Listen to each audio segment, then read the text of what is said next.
Hola, hola amigos y amigas de País Lobo, Radio Mía, Despierta FM y Radio Viva.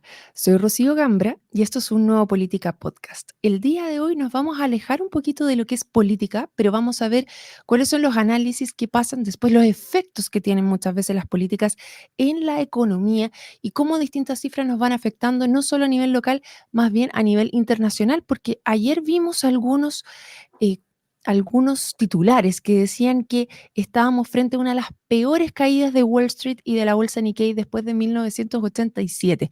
¿Es tan así?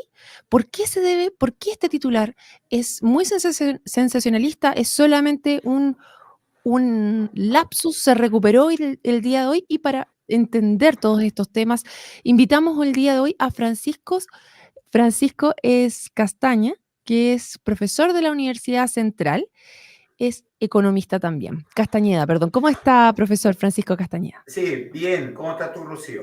Muy bien, aquí expectante todo lo que nos va a contar y poder entender qué fue lo que pasó. ¿Qué Sí, pasó? bueno, esta crisis viene arrastrándose desde hace un tiempo. Por ejemplo, Japón es una economía con una inflación muy baja. De hecho, han estado en periodo de deflación. ¿Ya? El caso japonés es bien paradigmático, digamos, porque es una economía importante en el mundo, está dentro de las 5 sextas economías más grandes. Sin embargo, su economía ha venido creciendo muy lento en los últimos años. Por lo tanto, Japón, a diferencia de muchos países, requiere un poco más de inflación. ¿Ya? Las tasas de interés son muy bajas en Japón y eso, en el fondo, producto que crece bajo y que no hay inflación, y eso en los últimos años había generado una actividad financiera que se llama el carry trade. Para hacerlo simple, el carry trade, la empresa, los inversionistas toman deuda en yenes, la moneda japonesa, que la tasa de interés es baja, e invierten en otros mercados, en la bolsa, ¿verdad? Donde la rentabilidad esperada son más altas que ese costo financiero, hacen una ganancia, por llamarlo de alguna forma. Japón experimentó los 2 últimos meses inflación, subió la inflación más allá de lo esperado. Entonces, ¿qué es lo que hizo Japón? Subió su tasa de interés, ¿verdad? En el fondo, con lo cual desalentó estos carry trade, o sea, era más caro financiarse en Japón ahora que en el pasado, se hace en Japón, se hace en Suiza, ¿verdad? ¿Y qué es lo que generó eso? De alguna manera coincidió, ¿verdad? Y fue bastante sincrónico con los datos del mercado laboral de Estados Unidos, que de ahí lo voy a explicar, digamos, un mercado laboral más débil, que según algunos anticipa una recesión, no estoy tan de acuerdo, ya voy a explicar por qué.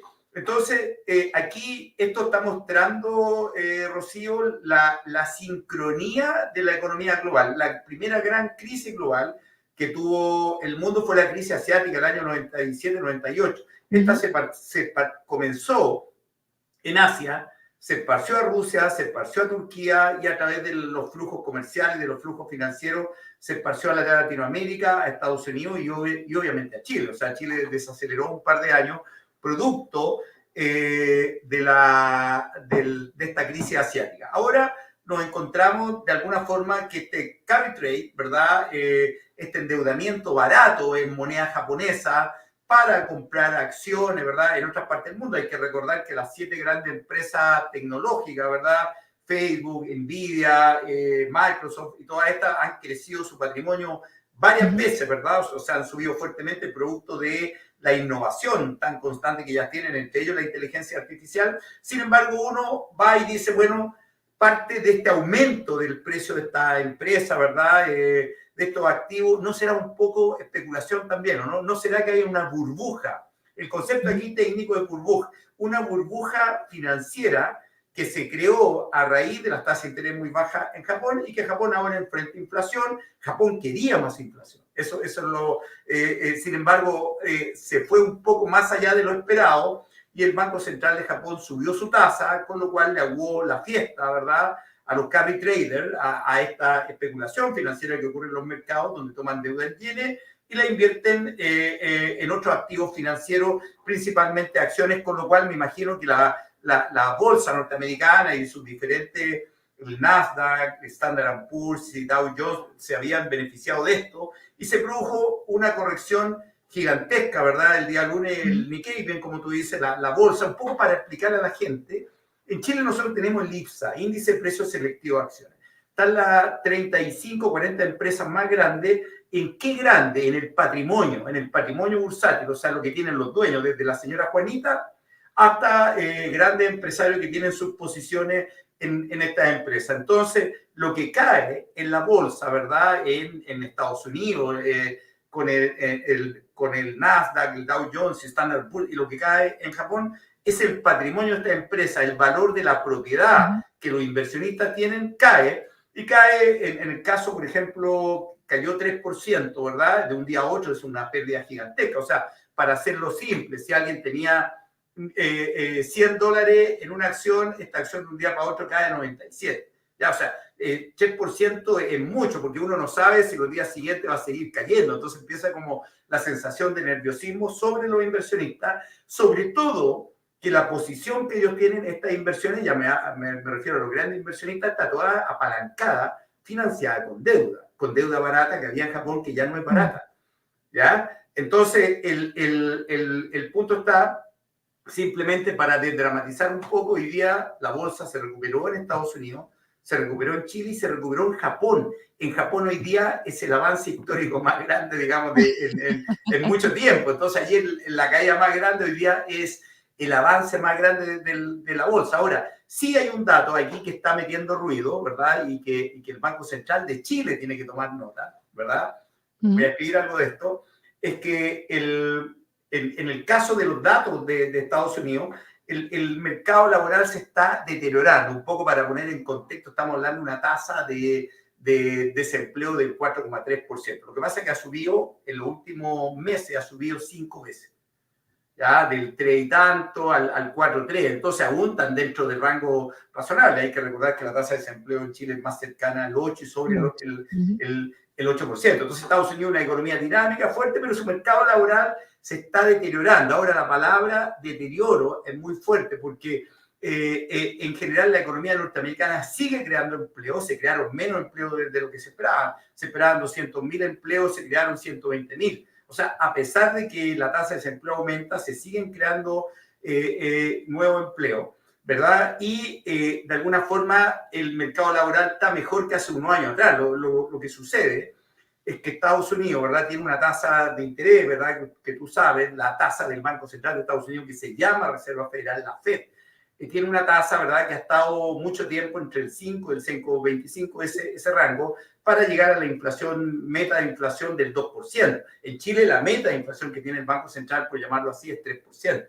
Entonces, el Banco Central de Estados Unidos, de alguna forma, ha postergado la baja en la tasa, igual que Chile. La tasa política monetaria subió fuertemente, ¿verdad?, durante la crisis de pandemia, y luego ha ido bajando, y el Banco Central en Chile ha sido tímido, muy tímido.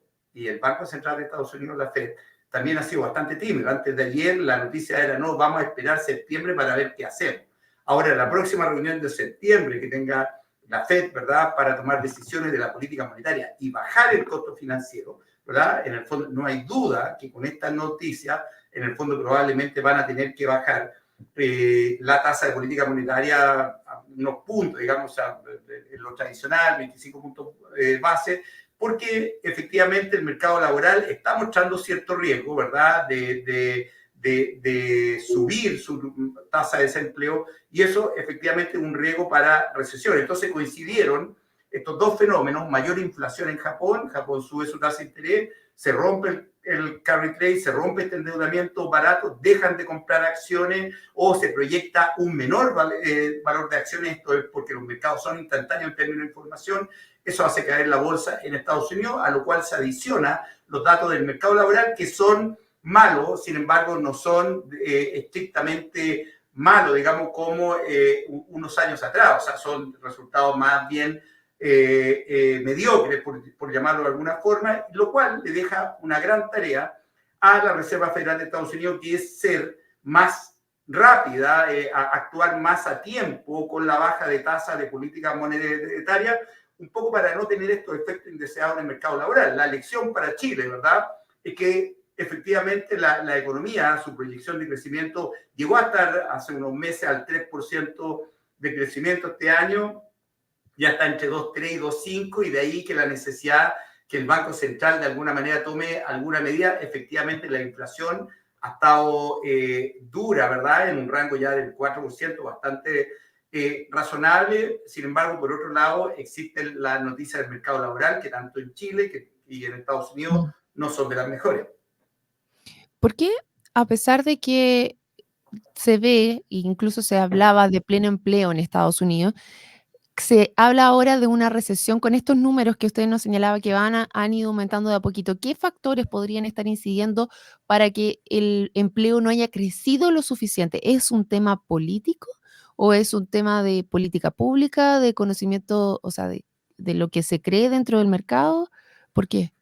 Sí, Estados Unidos tiene un mercado laboral muy flexible. La gente se mueve de regiones, de estados, Ujú, hay oportunidades de trabajo. Es una característica, digamos, que es muy común también al mercado inglés, ¿verdad? No a otros mercados continentales como Francia, Alemania. La flexibilidad es mayor, tanto legal como de movimiento de las personas.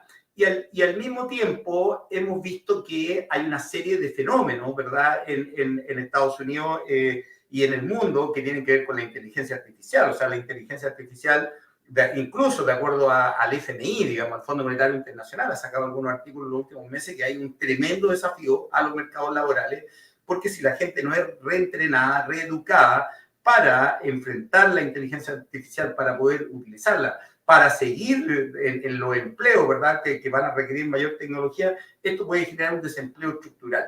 ¿Ya? Hay que recordar que Trump, en Estados Unidos, ¿verdad?, en el Rust Belt, en el cordón oxidado, ¿verdad?, del medio oeste, ujú, él gana, ¿verdad?, con America Make Great Again, ujú, con el discurso de industrializar el país, ¿verdad? En el fondo hay evidencia significativa que la competencia con China ha desindustrializado, ¿verdad?, regiones de Estados Unidos y en la de Latinoamérica y en el resto del mundo. Eso es un hecho. De ahí, por ejemplo, toda la acusación en el caso del carbón, en el mercado europeo, en el caso chileno también, del acero, perdón.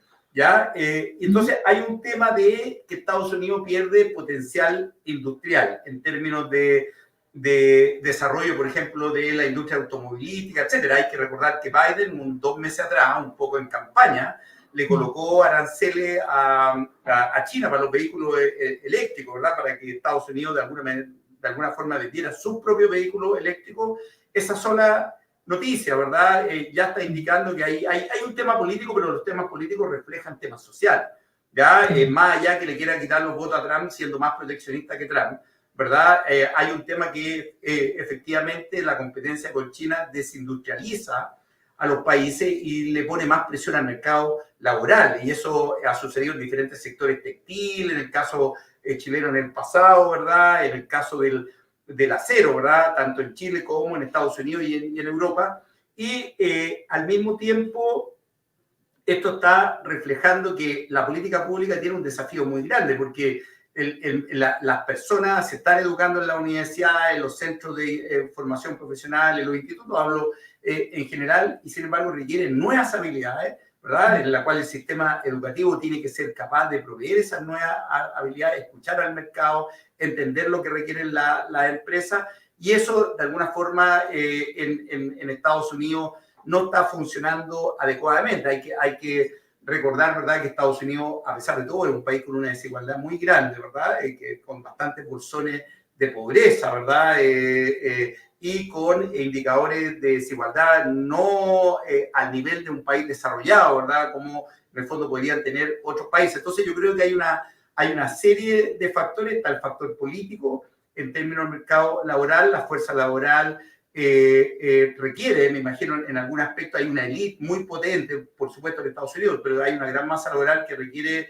de alguna manera, reeducarse respecto a las nuevas tecnologías y, efectivamente, igual que en el caso chileno, Estados Unidos es un país con mucha deuda, tanto pública del Estado, estamos hablando 6-7% del PIB, que es gigante. Aquí en Chile déficit fiscal, ¿verdad?, del 6-7% del PIB, y en el caso, por ejemplo, el exceso de gasto como economía, lo que se llama en términos técnicos el déficit en la cuenta corriente es muy grande, 5 o 6% del PIB en el fondo también. Entonces, Estados Unidos tiene desequilibrios estructurales tanto a nivel del sector público. Hay que recordar que varias veces cuando vence el año no hay dinero para pagar los sueldos y se vuelve a aprobar una nueva normativa en el fondo para pagar los sueldos. Entonces, Estados Unidos es un país que no hace las correcciones, los desequilibrios, porque al mismo tiempo el dólar es una moneda, ¿verdad?, de reserva que ocupan todos los países y eso le genera cierto beneficio a Estados Unidos. Sin embargo, en términos macroeconómicos,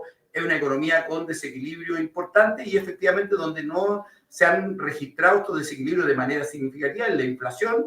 Aún no llega a lo que quiere la Fed en Estados Unidos. Sin embargo, el mercado laboral está complejo, está subiendo el desempleo, sin embargo, no es a nivel catastrófico, como surgieron las primeras noticias cuando uno mira los datos y va al detalle de los datos, no es, o sea, está mucho mejor que antes de pandemia, ¿verdad? Sin embargo, está empeorando en los últimos meses. Tendrían que hacerse algunas correcciones entonces para evitar que siga este declive en la calidad, en el tipo de empleo. ¿Y será tan rápida la forma de poder hacer este cambio? Porque si estamos hablando de inteligencia artificial, llegó como a arrasar con todo, porque es una herramienta Está muy... reemplazando, te coloco solo un ejemplo, está reemplazando los traductores. Los Claro. traductores como profesión están siendo reemplazados por el chat GPT, por ejemplo. Entonces, en ese sentido, ¿será el mercado laboral capaz de retomar este cambio, las universidades y todo aquel para poder hacer frente a lo que se requiere? Porque va a haber una brecha enorme. O sea, si hablamos, por ejemplo, cuando llegó la revolución industrial, lo que cambió Europa versus Latinoamérica fue impresionante. Aquel que no se suba ahora a este tema, yo creo que va a ser ese nivel de separación incluso más en la generación de valor, probablemente, ¿no? Sí, yo creo que hay como varias capas, ¿verdad? Hay una Ujú. capa, hay una super elite, ¿verdad? En las 100 mejores universidades del mundo, luego hay una segunda capa, hay una tercera capa, ¿verdad? Entonces, los empleos, cuando aumenta la productividad, se señala, mira, aumenta la productividad, significa que además que se hacen las cosas mejor, que menos Ujú. personas las hacen.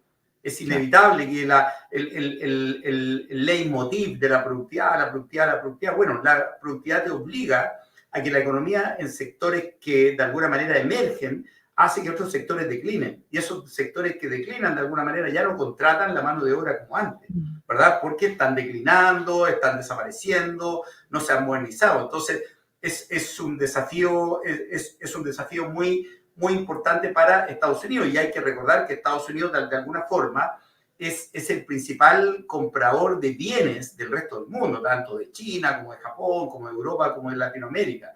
Entonces, es una economía que consume mucho, con mucha deuda. ¿Ya? Siempre hay, en Estados Unidos, por ejemplo, la deuda universitaria es gigantesca. ¿Ya? Y siempre hay intentos de los gobiernos por perdonar esta deuda, por aplazar su pago, por extenderla, ¿verdad? O sea, si uno mira, hay una serie de desequilibrios, ¿verdad?, en la sociedad, que en el fondo tienen muchos países. Sin embargo, esto es diferente porque es un país muy grande, ¿verdad?, en términos de recursos y el principal comprador de materias primas del resto del mundo, probablemente a la par con China. Entonces, el desempleo donde gana Trump, en estos estados, ¿verdad?, del Rust Belt, del cordón oxidado, Ujú. en la elección anterior, y donde está apostando Biden y los demócratas también, ¿verdad? Es un poco recuperar el voto de aquel ciudadano, digamos, clase media baja y baja, gringo, ¿verdad? Que se empobreció, que Estados Unidos dejó de ser el pilar industrial, que abandonó cierta industria, que no tuvo una política industrial, ¿verdad? Como sí la tiene China. Uno escucha siempre esta discusión, ¿no? Que la política industrial son los incentivos que entrega el Estado para el sector privado. Una política industrial no es empresas estatales necesariamente, es lo menos relevante. Lo más relevante es cómo el sector privado se incentiva por parte del sector público, ya sea subsidio, joint venture, protección arancelaria, y todo lo que China hace es lo que de alguna manera, voy a hacer un poco, los libros de economía dicen que no hay que hacer, ¿verdad? Y ellos de alguna manera protegen su mercado interno, son una potencia exportadora, toman sectores estratégicos de los países. En el caso de Chile son accionistas mayoritarios en el sector eléctrico, ¿verdad? en Transelec, al mismo tiempo son el principal comprador de cobre, ¿verdad? De alguna manera, todas las grandes redes, ¿verdad?, de infraestructura en Latinoamérica la están comprando y en diferentes partes del mundo. Y uno dice, bueno, ¿y aquí dónde está? Hay inversión, pero es sustitución de un activo por otro y habrán unos montos de inversión adicionales, pero no es inversión pura, ¿ya? Entonces, el desafío, ¿verdad?, para Estados Unidos es muy fuerte, ¿verdad?, en términos de cómo vuelve a activar su mercado laboral, y esta crisis nos recuerda y nos vuelve a recordar que la economía es global, la economía capitalista está ultra conectada, ¿verdad? Y lo que pasó en Japón, sumado a los datos de empleo, ¿verdad?, en Estados Unidos, generaron una tormenta perfecta. Afortunadamente los índices bursátiles se están recuperando, y digo afortunadamente porque no solamente hay gente rica que tiene su plata ahí, están los fondos de pensiones chilenos, inversionistas de otras partes, ¿verdad?, fondos de pensiones canadienses que tienen sus recursos invertidos en la bolsa. Entonces esto es importante. Ahora, lo que hay que tener claro, en mi opinión, que esto es un llamado de atención, que se puede estar gestando una crisis, y yo creo esto tiene que ver con un cambio de paradigma. En lo personal, el Banco Central de Estados Unidos, un poco, me imagino que lo saben, ¿verdad?, tiene dos objetivos. El objetivo de inflación, ¿verdad?, como el Banco Central de Chile, y un objetivo de empleo, actividad. En el caso de Chile, solamente inflación, y subliminalmente, obvio, se da por hecho, es un objetivo de empleo y de actividad. Entonces, de mi opinión es que los bancos centrales van a tener que aceptar un poco más de inflación y no ser decimonónico en cuanto a los objetivos de inflación. En el fondo, ¿por qué? Porque las cadenas logísticas, luego de la guerra de Ucrania, ¿verdad?, luego de la pandemia, se han de alguna manera fracturado. Es más caro, ¿verdad?, todo el tema de seguros internacionales por los conflictos geopolíticos a nivel global que impactan los precios de los seguros. Entonces, hoy día transportar bienes es más caro que antes de, en el fondo, pandemia. Entonces, hay una inflación que es un poco más alta, ¿verdad? No es una inflación muy alta, pero la inflación es más alta. Entonces, cuando los bancos centrales quieren cumplir la meta de inflación, no bajan lo suficiente la tasa de interés, o la mantienen congelada, o no la bajan a la velocidad que la requiere el sector real. Mira el caso inmobiliario en Chile. ¿Ya? El caso inmobiliario en Chile requiere el sector inmobiliario financiamiento, tasas de interés más baratas, más allá de lo que dijo el presidente Boris, que los banqueros eran coñetes. No, yo me refiero al caso particular de que las tasas de interés tienen que bajar para activar el consumo, para potenciar la actividad inmobiliaria, y eso de alguna forma significa que la lección de la crisis de ayer, la lección tardía de la FED, así le llamo yo, la lección tardía de la FED, es que al Banco Central de Chile no le pase lo mismo y no se demore tanto en bajar la tasa, porque estaba muy cómodo con esa tasa de interés en la Reserva Federal, y ahora se dieron cuenta, toda la información que llega internacional hoy día en la mañana, es que sí ya van a tener que acelerar la baja de tasas para, de alguna manera, no desalentar el mercado laboral. En el fondo, ¿por qué? Porque si la tasa de desempleo empieza a subir, volver a activar el mercado laboral va a demorar más tiempo del que demoró, de alguna manera, que llegara a este nivel. Y eso sí que sería catastrófico, no solamente para Estados Unidos, sino que para el resto del mundo, porque Estados Unidos es el principal comprador de bienes del resto del mundo.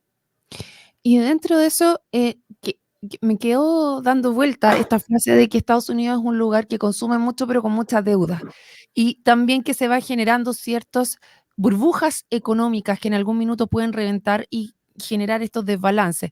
Vimos acá que acá se produjo un reajuste, un ajuste de la economía, lo que estaba pasando con los préstamos, pseudo préstamos que se estaban entregando desde Japón a través de este cambio que les No, favorecía pero finalmente. eran préstamos, Ujú, no ujú. eran pseudopréstamos, son Son préstamos que préstamos. hacen, sí, que toman en una moneda que tiene una tasa de interés baja, el yen Eh, japonés, y luego invierten donde van a ganar más, y con la ganancia que tienen pagan. ¿Qué es lo que sucedió? Que empezó a caer la bolsa en Estados Unidos, Ujú. ¿verdad?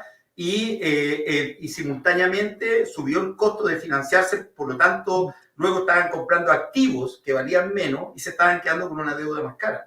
Entonces, fueron probablemente a votar posiciones en los mercados de accionarios, a vender para de alguna manera resguardarse de la pérdida, porque además estos inversionistas financieros de corto plazo miraron el dato del mercado laboral y todo lo que hay en Estados Claro. Unidos. Entonces fue una tormenta perfecta. Pero va principalmente por el lado de la especulación, entonces, y ahí le hago la pregunta siguiente también, que tiene que ver con el dólar. ¿Qué va a pasar con el precio del dólar? Porque si está subiendo, o sea, lleva mucho tiempo pegado a los 900, casi 1.000 pesos. Yo recuerdo que hace muchísimos años atrás teníamos el precio de 400 pesos incluso, pero se mantenía entre los 600, 700, ahora no sale de los 950 pesos, Claro, 11.000 pesos.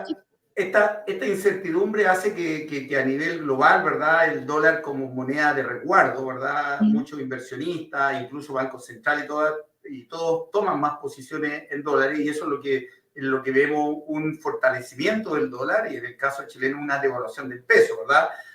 950. Hay que recordar que en la semana que Trump, ¿verdad? Recibió un balazo por el lado en la oreja, ¿verdad? Ujú. Esa semana el dólar subió fuertemente porque el mercado hizo el siguiente análisis. Dice, bueno, Trump se salvó y Trump va a subir los aranceles a China.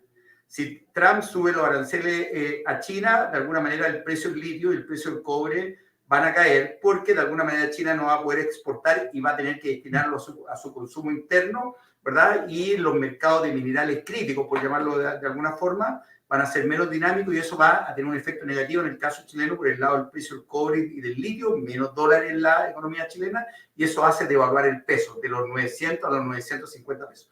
O sea, que Trump, y en aquella época estaba Biden de candidato, digamos, entonces no había duda que podía ganar Trump, salvándose, ¿verdad?, del tiro que recibió, y eso hizo que el mercado en esa semana hiciera una proyección del dólar, ¿verdad? Subió el dólar, ¿verdad?, fuertemente en esos días. Esta volatilidad que existe a nivel internacional actualmente, ¿verdad?, genera una situación de inestabilidad, ¿verdad? Y eso, de alguna forma, genera este efecto en el mercado del dólar. Ahora, no olvides Mm. que esto, de alguna forma, igual el alza del dólar es muy malo para Chile, porque efectivamente esto tiene un correlato de mayor inflación. ¿Ya? Entonces Chile va a estar entre la espada y la pared. Un dólar más alto me genera más inflación, pero al mismo tiempo la tasa de desempleo en Chile sigue aumentando. ¿Qué hago? Mantengo la tasa, la bajo un poco, no la va a subir. Eso Mm. es obvio que las próximas reuniones mantiene o baja un poco, pero igual genera incertidumbre respecto a lo que viene. Claro. Bueno, vamos a ver qué es lo que pasó. Por lo menos, al parecer, ya se estarían haciendo los ajustes, por lo que vemos, de esta tormenta perfecta, y estaríamos sorteando el día de hoy la tempestad, ¿o no, No, profesor? sí, yo creo que va a volver a cierta normalidad. Sin embargo, yo creo que van a tener que poner más ojo en la economía real, el sector real en Estados Unidos, ¿verdad? Y Japón, que de alguna manera tenía una inflación muy baja y quería más inflación, esto de alguna manera lo llevó a subir la tasa de interés luego de 2 meses de sucesiva alza de la inflación, y esto de alguna manera rompió esta estrategia financiera llamada carry trade, ¿verdad? Que es como, que son las que de alguna manera son en parte, digamos, no completamente responsables de la caída en las bolsas, ¿verdad? Entonces uno dice, bueno, cayeron las bolsas porque el carry trade de alguna manera dejó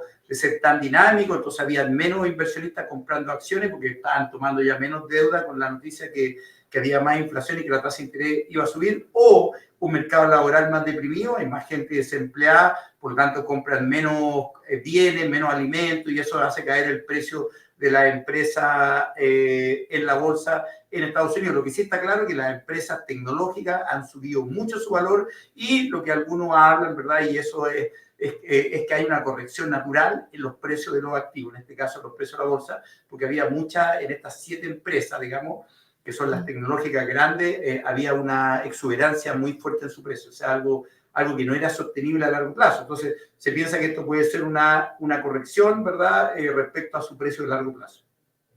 Perfecto. Bueno, quiero agradecer a Francisco Castañeda, profesor de la Universidad Central, economista, por poder explicarnos un poco cuál fue el fenómeno que pasó el día de ayer, cuál es qué implicancias tienen dentro de nuestro país y sobre todo las lecciones que deberíamos estar tomando nota para no caer en los mismos problemas respecto a el mercado laboral y la tasa del Banco Central. Así que muchas gracias, profesor. Le doy unos minutos para que se despida de nuestra audiencia. Sí, gracias, Rocío.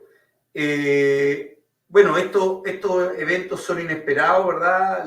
La prensa también es un poco sensacionalista, pero hay que mirarlo con calma. Sin embargo, Estados Unidos tiene unos desequilibrios muy fuertes, ¿verdad? Y esto es de alguna manera un llamado de atención. La economía chilena es muy abierta, depende del comercio internacional, justamente por eso la estrategia comercial es correcta, tiene que ser diversificada, no concentrar en un solo país ni en una sola región, ¿verdad? Y en eso desde hace 30 años que Chile tomó un camino de apertura.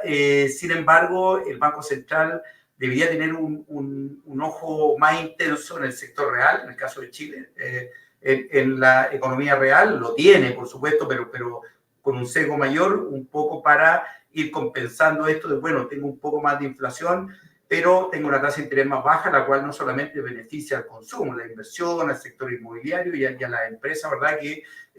Cuyo costo financiero ha sido bastante alto y esto necesita también una mirada por parte del Banco Central. Bueno, muchas gracias por este resumen y esta explicación, profesor Francisco Castañeda, economista de la Universidad Central, y a todos ustedes que se sumaron a esta conversación, los dejamos invitadísimos para mañana para otro programa del Política Podcast. Nos vemos. Chao, chao. Listo, muchas gracias, chao.